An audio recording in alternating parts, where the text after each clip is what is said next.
Welcome back to Friday Night Frights, and today we're going to talk about H.G. Wells' The Food of the Gods. This movie is directed by Burt Gordon. They call him the father of the gigantic genre. Apparently he did a lot of movies back in the 50s and 60s, but yeah, this movie was a hoot. He started out with these three guys that's football players, and they go do a little getaway or something, and they go to a place where you can take a ferry across to the this little island, and I guess they're just going hunting and stuff, and they're looking for deer and everything, and are riding horses and stuff, just getting a little getaway from their football team, I guess, for like a weekend. And one of them happens to go up in the woods and get stung by a big wasp. We're talking freaking huge. Something that will haunt you in your nightmares big time, because something like this freaked me out big time anyway. But his face all swells up and everything. It's, oh lordy. So one of the guys goes running to one of the neighbors in the nearby little bit of a community on this island, and finds this lady named Mrs. Skinnerd. She's waiting on her husband, Mr. Skinnerd. He went to town, they call it, or the city, to call up some guy to come and buy some stuff off of him. Well, we find out what kind of stuff it is. Them two come across something that just came out of the ground. They shooting at something or whatever, and almost like the Beverly Hillbillies. They thought it was like oil coming up out of the ground, but it wasn't oil. It looks like cream of wheat or something. I don't know. But they actually mixed this stuff. For some reason, they just mixed it with feed and fed it to their damn chickens. So one of the guys comes across to the old lady, Mrs. Skinnerd, and goes into her chicken coop. And there's a big-ass rooster and a bunch of damn chickens in there. And the rooster attacks him. It's quite comical in a way, because this is from 1976. You know, the special effects have went real far since then. They did wonders with miniatures back then, apparently. But anyway, he takes care of the big old rooster, and you know, she finally tells him what happened and stuff. And there's some holes in the wall, like for some rats come through, and apparently they got into the mix, you know, eating that stuff, and I guess had babies, and next thing you know, you have rats the size of freaking big-ass, like, German shepherds.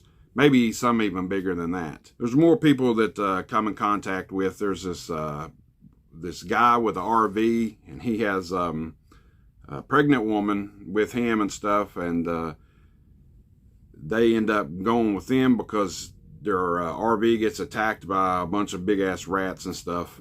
So, you know, by this time, and then the two guys come back, they kill the big-ass, rooster.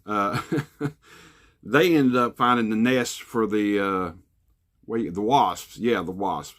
And they blow it up and everything. So now you just got to deal with rats. So they could have called this movie Rats, which there's probably already a movie called that. Probably directed by the same guy, who knows. Anyway, so then you got all these people together, and the guy that comes from the city or whatever is canning this stuff up. He's thinking the big money, I'm going to make a fortune off of this, and not knowing the harm it's going to do to humanity and everything. It's always a guy like that in a movie that's going to be the bad guy. And then sooner or later, you love to see him get killed. So one of the other dudes from the football team, I think his name's Gordon, he busts all the stuff up, and the guy's like, no, you're getting rid of my, you know, he was ready to leave and stuff. So he's busting that stuff. I says, we got to get rid of this stuff.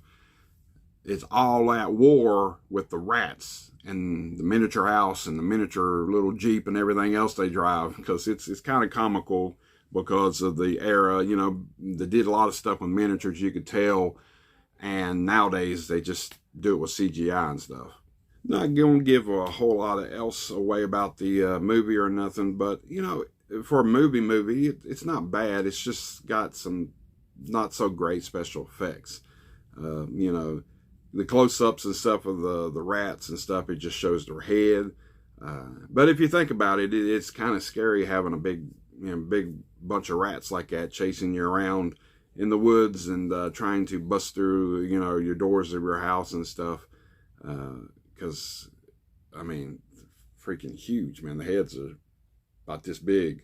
Now, reading the back here, they got a fun facts on here. It says oversized reproductions of worms, chickens, wasps, and rats were used to create the gigantic creatures, the effects and stuff. 6 different people also worked for worked the heads of the rats and stuff. And it says 4 humans, I guess, actually dressed up like rats in certain parts of it. So no rats, worms, chickens, or wasps were hurt in the production of this movie, they're saying. I did forget about the worms. There is one part in it that's got some worms that gets on this woman's arms that actually got into the stuff too. So anyway, I looked online. I see that there actually is like a sequel that's not really called part 2 or nothing. I think it's called Now. I don't know. I'm not giving the ending away. The ending is pretty good, where you could see the movie go into a sequel or whatever, but apparently they didn't do a direct sequel. Maybe this is just another movie that's similar to it and they just call it part 2. You know how they did movies back then. But for shits and giggles, you want to get high or drunk and watch this movie, go ahead. It wasn't really that bad. It's just set in the time it was in 1976. I'm surprised they didn't try to remake this movie. If they haven't already, I don't know. They might have. But check out the Food of the Gods. This is Movie John, and I'm always filming.